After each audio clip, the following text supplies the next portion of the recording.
Assalamualaikum warahmatullahi wabarakatuh. Bismillahirrahmanirrahim. Alhamdulillah, bertemu lagi dengan saya Jati Channel.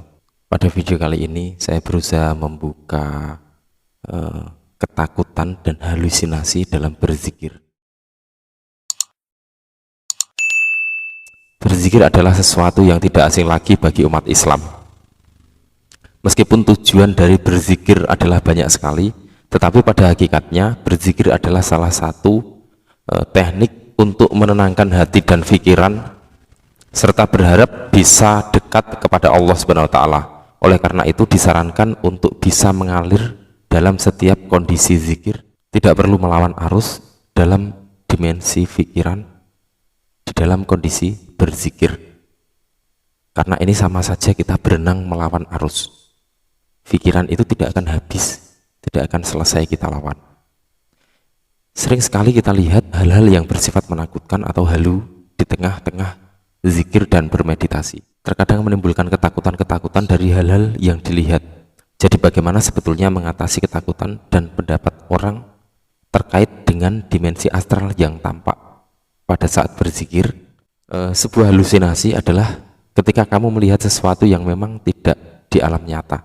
Sebenarnya untuk mengatasi rasa takutmu pada saat berzikir, sesuatu yang tampak akan hal-hal yang gaib, ini bukan terletak pada dimensi zikir tersebut, atau dimensi meditasi tersebut, atau dimensi alam tersebut.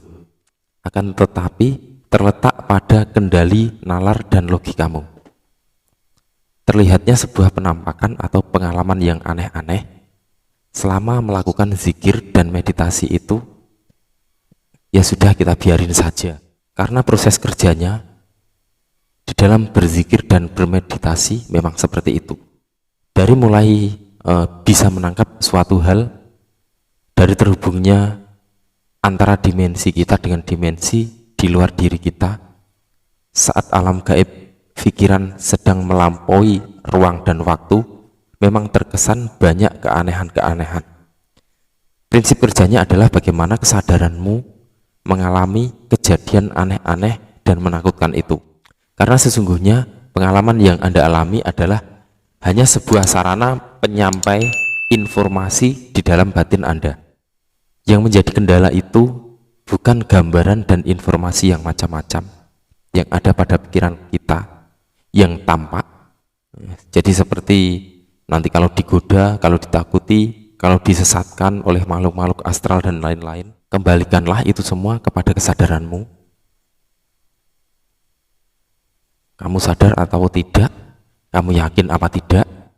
Di dalam salah satu hadis dari kitab Riyadhus Shalihin dijelaskan dari Abu Hurairah radhiyallahu an, ia berkata bahwa Nabi Shallallahu alaihi wasallam bersabda, Allah Subhanahu wa taala berfirman, aku sesuai prasangka hambaku, aku bersamanya ketika ia mengingatku. Jika ia mengingatku saat bersendirian, aku akan mengingatnya dalam diriku. Jika ia mengingatku di suatu kumpulan, aku akan mengingatnya di kumpulan yang lain yang lebih daripada itu, kumpulan para malaikat. Muttafaqun alaih, hadis riwayat Bukhari nomor 6970, hadis dan Muslim nomor 2675. Para sahabat semua, di situ sebetulnya di dalam kesadaran dan keyakinan seseorang yang merupakan letak kekuatannya ada. Nah, ketika kamu meragukan itu, maka ketakutan itu datang. Lalu ketakutan dan keraguan itulah yang menciptakan hal-hal lain yang lama-kelamaan akhirnya akan menguasai dirimu sendiri. Jadi semua yang terlihat, baik itu ilusi, imajinasi, halusinasi, ataupun intuisi, itu semua adalah sesuatu yang tertangkap dalam meditasi kita. Berguna apa tidak? Bisa kita pakai apa tidak? Kalau tidak, ya sudah, kita tinggalkan aja, tidak perlu kita ikuti. Jadi sebetulnya adalah sangat sederhana. Jadi tidak perlu mempersulit dengan ketakutanmu itu karena kamu tidak yakin. Kalau kamu berdoa, itu kan seharusnya kedekatan antara kamu dengan Tuhan akan semakin terbangun. Dan ini sebenarnya yang dikatakan bahwa energi itu bisa mengalir.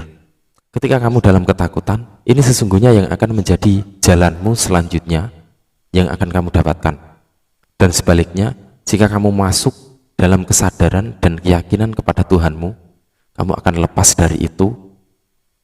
Jadi memang seharusnya benar-benar lepas. Ketika kamu berdoa, mengungkapkan sesuatu kepada Tuhan, buka lebar-lebar semua penglihatan, pendengaran, dan perasaanmu. Lalu apa yang terjadi? Semua adalah bentuk dari interaksi. Dengan kunci pribadi yang tenang, bersih, dan biarlah itu semua mengalir. Disitulah semuanya ada. Mulai dari ketekunan, sifat nerimo, ikhlas, pasrah, iman, yakin, yang berjalan tanpa kita sadari kekuatannya. Wallahu a'lam bishawab. Wassalamualaikum warahmatullahi wabarakatuh.